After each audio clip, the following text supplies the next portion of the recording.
এই যে আপনি হ্যাপি নিউ ইয়ার পালন করতেছেন, এই যে আপনি বড় দিন পালন করতেছেন, আপনি কি জানেন এই বড় দিনগুলো কে পালন করে? এই বড় দিনগুলো কাদের আপনি জানেন না। হ্যাপি নিউ ইয়ার পালন করতেছেন, আপনি জানেন না।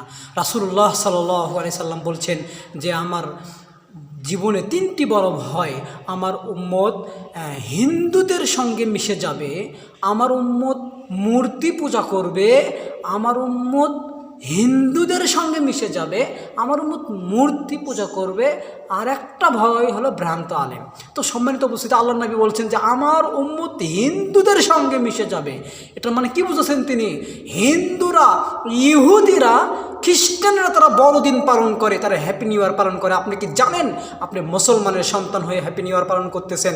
আপনি মুসলমানের সন্তান হয়ে আপনার 11টা 58 মিনিটে আপনি রেডি থেকে আপনি ড্যান্স করে, ব্যান্ড পার্টি করে, মদ খেয়ে, তারপরে পটকা ফুটায়, তারপরে আতশবাজি করিয়ে আপনি বিভিন্ন সিস্টেমে আপনি হ্যাপি নিউ ইয়ার পালন করতেছেন। সম্মানিত উপস্থিতি, আপনি কি জানেন রাসূলুল্লাহ সাল্লাল্লাহু আলাইহি সাল্লাম বলছেন মান তাশাব্বাহা বিকওমিন ফাহুয়া মিনহুম। রাসূলুল্লাহ সাল্লাল্লাহু আলাইহি সাল্লাম বলেন যে জাতি তার অনুকরণ করলো, কোনো মানুষ যদি, কোনো উম্মত যদি, মুসলিম যদি কোনো কওমের খ্রিস্টানদের, ইহুদিদের অনুকরণ করে, সে তার অন্তর্ভুক্ত, দলভুক্ত হয়ে গেল। সম্মানিত উপস্থিতি, আপনি কখন যে ইহুদি হয়ে গেছেন, কখন যে আপনি হিন্দু হয়ে গেছেন, আপনি বুঝতে পাচ্ছেন না। আপনার সন্তান, আপনি, আপনার পরিবার কেন ইহুদিদের, হিন্দুদের, খ্রিস্টানদের হ্যাপি নিউ ইয়ার পালন করবে? আপনার সন্তান কেন হ্যাপি নিউ ইয়ার পালন করবে?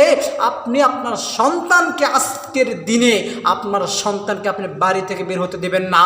আপনার সন্তান আজকে এই হ্যাপি নিউ ইয়ার উপলক্ষে কত ব্যালিল্লাপনা করবে, কত ব্যাহাপনা আপনার সন্তান করবে।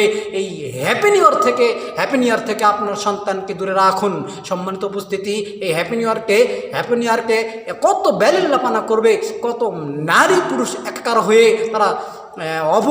তারা বেল্লাপানা করবে, এই কত নারী পুরুষ তারা অবাধ মেলামেশা করবে এই হ্যাপি নিউ ইয়ারকে উপলক্ষ করে।